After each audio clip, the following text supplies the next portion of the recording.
it's Diana of Cauldron and Craft. In today's video, I'm going to share my family's favorite soup recipe. It's a recipe that I developed over the course of a little bit of time, just based on other soups that I've made, both at work and outside of work. And it feels appropriate to share for fall, though my family eats this all year round. And also the grilled cheese. They're equally good in terms of what's the best part of this meal. What I really think is the best part is that it's super fast. You can make this in 25-30 minutes, depending on how fast you are at chopping the vegetables. I believe in using the frozen vegetables as much as possible, just to make it as easy as possible and as fast.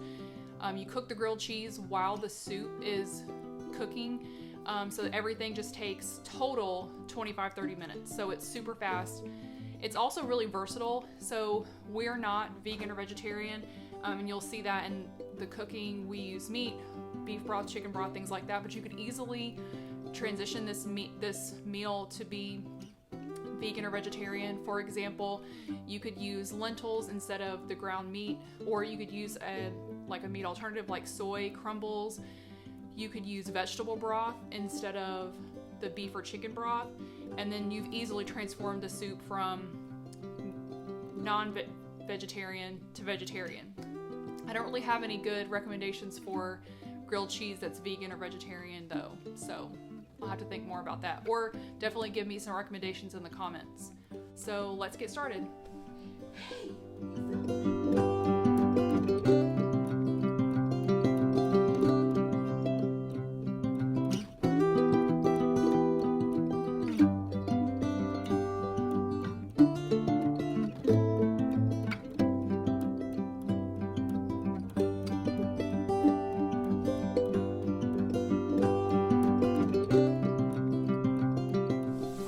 Squatting down because my tripod's not tall enough for me. We're starting off by adding our diced onions to a pot with a little bit of oil and letting them get just a little bit translucent. You can probably hear the sizzling and popping in the pot.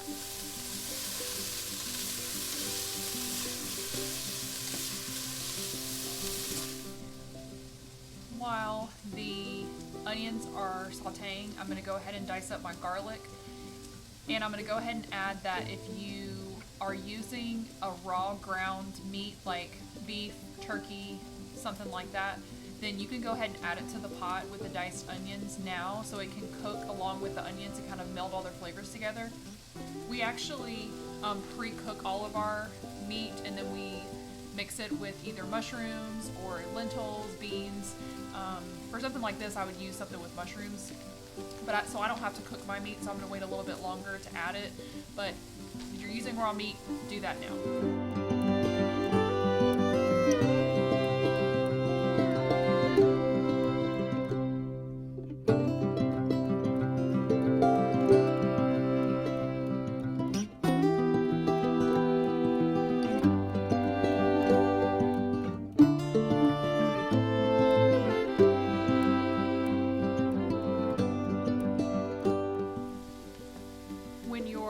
Meat and onions are pretty much done. You want to go ahead and add your minced garlic, and we're going to mix it around just until it becomes fragrant. Garlic burns really easy, so don't let it cook too long.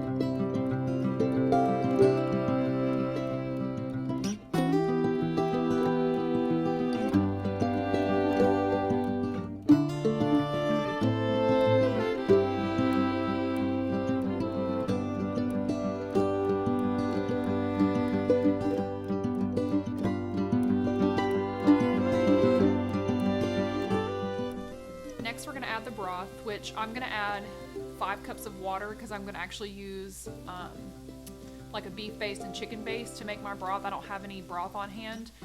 This is a really good time to use homemade broth, or the canned kind, or the kind that comes in that little box. When I don't have those things, I just use bouillon. So you're going to see me add water, but it's broth.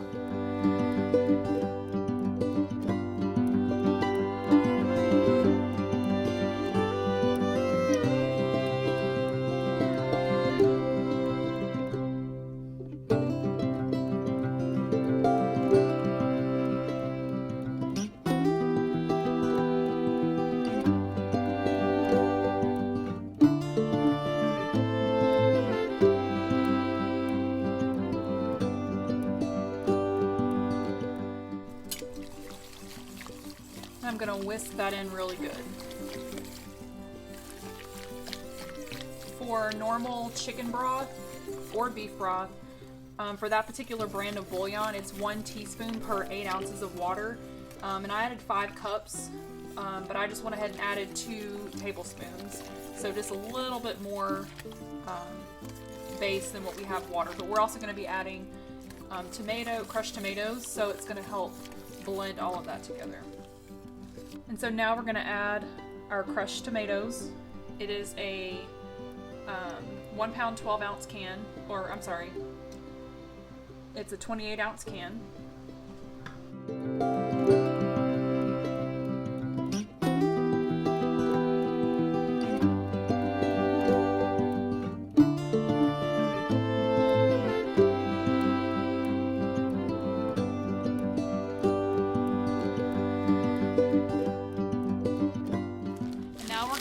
Our frozen mixed vegetables. So I use 2 cups of these mixed vegetables in this soup. It gives a nice blend. It has green beans, corn, peas, and carrots. So this is going to go really nicely with our onions and potatoes. I can't find my 1 cup scoop, so I'm doing 4 half cups.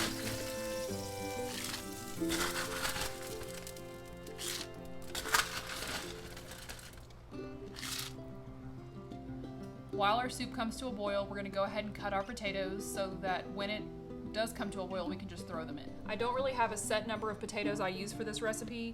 It's more kind of eyeballing it, but I'd probably use 3 larger ones, but since these are a little bit smaller, I picked 4.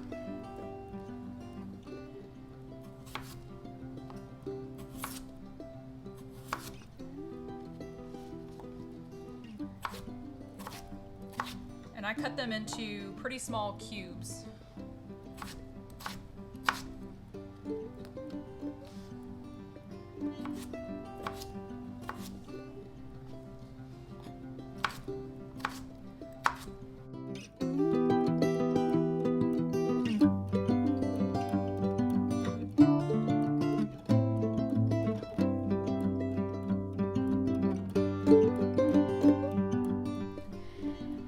Done cutting our potatoes just in time, and now they're ready to go into the pot.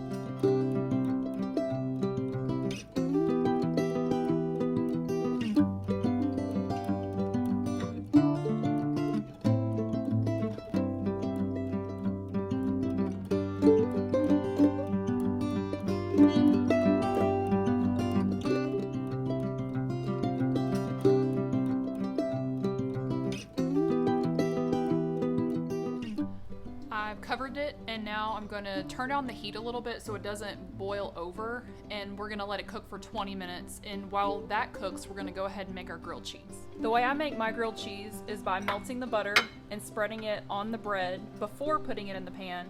We don't want to put butter directly into a hot pan because it's just going to smoke off.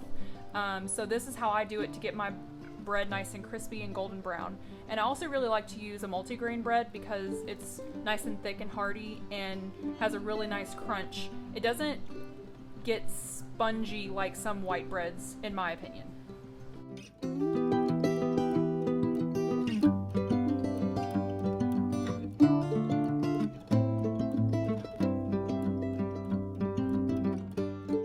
Now we're going to flip this other piece over so that when they come together, the pieces will match like they were in the bag.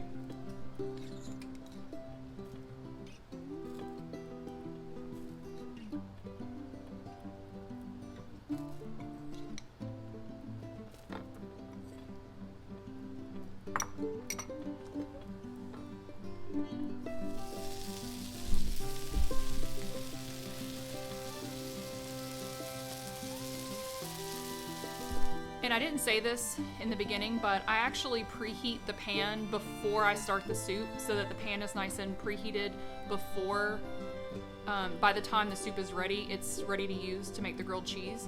And that way everything's done at the same time, so it's staged correctly. You want to make sure your pan's not too hot, otherwise the bread will burn before it can get a nice even crunch and the cheese can melt appropriately.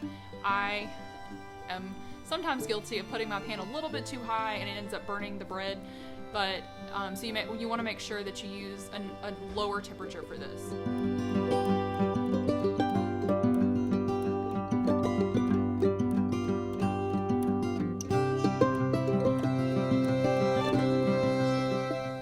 The timer for the soup has gone off, and I've removed it from the heat completely so it'll stop cooking, but you might have noticed that I didn't put any seasonings in at the beginning, and that's because I like to add it at the end once all of the vegetables have cooked together. I probably won't have to add very much salt because the bouillon has a lot of salt in it. When I use homemade broth, I do have to use a lot more salt.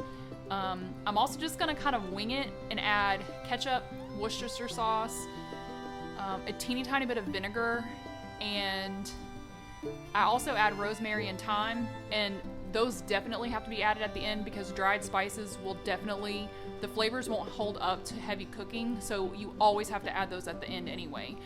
So now you're gonna see me throw a bunch of stuff in the pot and keep tasting it until I like how it tastes.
Thank you so much for watching, and please let me know in the comments if you try this recipe, and if you do, did you like it? Did you change anything about it?